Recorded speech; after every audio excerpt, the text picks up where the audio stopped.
Section 7.2 is multiplying powers with the same base. I can multiply powers with the same base. Big ideas here. A property of exponents can be used to multiply powers with the same base. To multiply powers with the same base, we're going to add the exponents.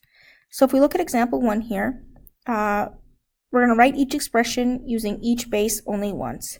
So I have 12 to the 4th power and 12 to the 3rd power. So 12 to the 4th power is 12, my base, times itself 4 times.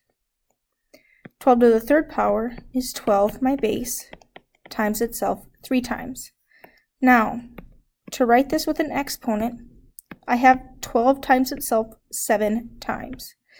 So 12 to the 7th power.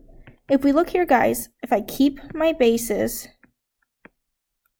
and add my exponents, 4 plus 3, I get to 7 as well. And that's a property that we're going to use here. So in B, I have the same base, -5. So I keep my base and I add my exponents and keep it as an exponent. So -5 to the 5th power. Go ahead and pause here and give these a try if you'd like.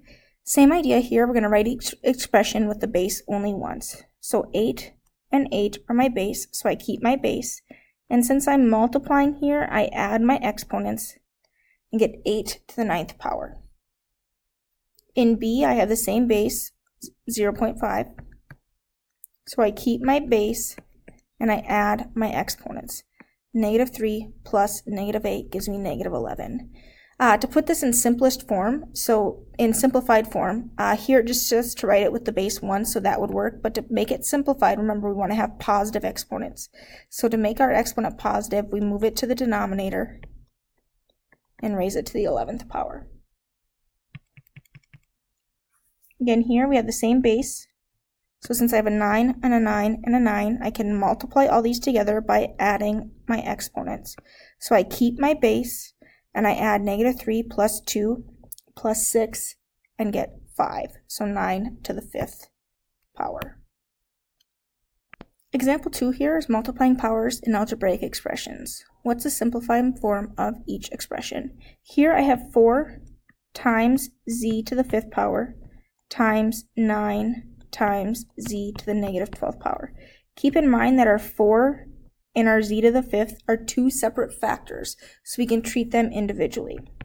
That means that I can multiply my numbers together. 4 times 9 gives me 36, and I can multiply my z's together. And since I'm multiplying powers with the same base, I keep my base and I add my exponents, -7.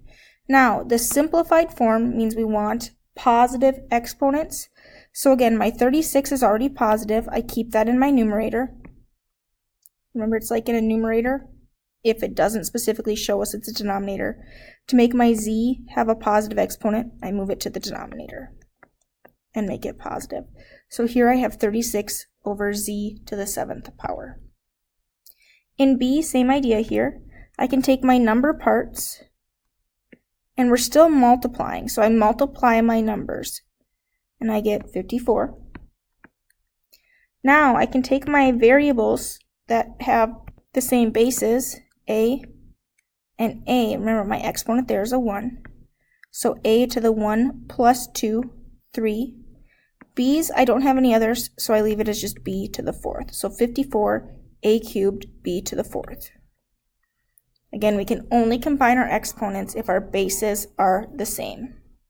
Feel free to pause here and give these a try if you'd like. Simplified form of each expression. Remember, if there's not a number in front of our variable, our coefficient is 1, and if there's not an exponent, our exponent is 1 as well. So I can take my number parts here, 5 times 1 times 3, and get 15. I can also multiply my exponents that have the same base by my powers with the same base by adding my exponents. 4 plus 9 plus 1, and I get x to the 14th power. Same idea here for B. I can take -4 times 7 times 2, -56. I can put together my c's as c cubed times c to the negative second power by adding my exponents and getting c to the first power, or just c. And since I only have d's once, I'm going to put those just how they are. I cannot combine my c's and my d's because they have different bases. Here, and remember we have a 1 and a 1 as our coefficients, and a 1 as our exponent if they're not shown. So again, I'm going to take my number parts, my coefficients, 1 times 1 times 12. I can take my j's together, j squared times j to the first. I add those exponents and I get j cubed. And my k, I don't have anything else that goes with it, so I leave it alone as k to the negative second. But here we want the simplified form, so I have to move my negative exponent to the denominator to make it positive.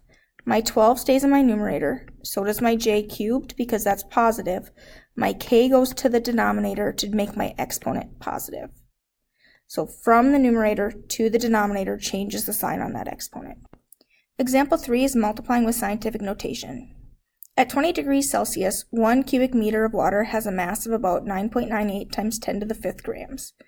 Each gram of water contains about 3.34 times 10 to the 22nd molecules of water. About how many molecules of water does the droplet of water shown on page 427 contain?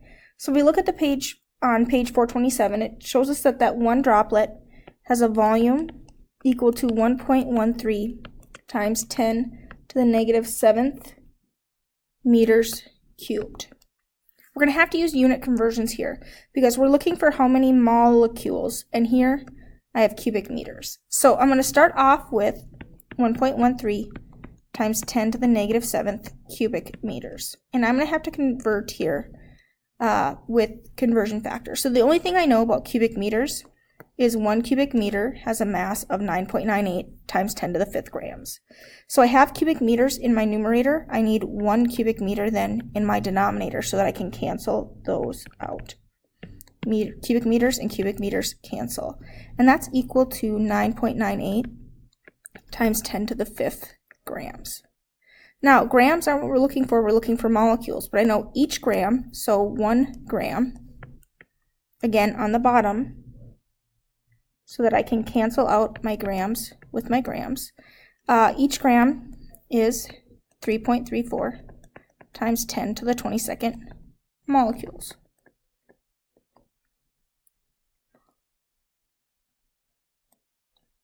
Okay, and now I have the label that I want, and I can go ahead and multiply. I can take my number parts times each other. Here I get about 37.7. And I can take my times 10 to the powers together. And I can add my exponents. So I can take negative 7 plus 5 plus 22. Here I get 20. We want to have our answer in scientific notation, and this is molecules. So I move it one place and add 1. So 3.77 times 10 to the 21st power molecules. And I add 1 there because I have to I have to multiply by an extra 10 in order to get back to the 37. Same idea here. About how many molecules of water are in a swimming pool that holds 200 cubic meters of water? Write our answer in scientific notation. So since we want scientific notation, I'm going to put this in scientific notation as well. My decimal goes after my first number from 1 to 9. And I moved it 2 decimal places, so I'm going to multiply by 10 to the second. I need to go from meters cubed, and again, I'm going to use the same conversions as we did in problem 3. So it says each cubic meter has a mass of about 9.98 times 10 to the 5th grams. And each gram, which has to go on the bottom because again I want my labels to cancel, has about 3.34 times 10 to the 22nd molecules. I don't know why I always forget that C. We can multiply 2 times 9.98 times 3.34, and we're going to get 66.7. Okay, I can add my exponents. Because my bases are all 10, I can take 2 plus 5 plus 22 because all of my bases are the same. And here I'm going to get 29.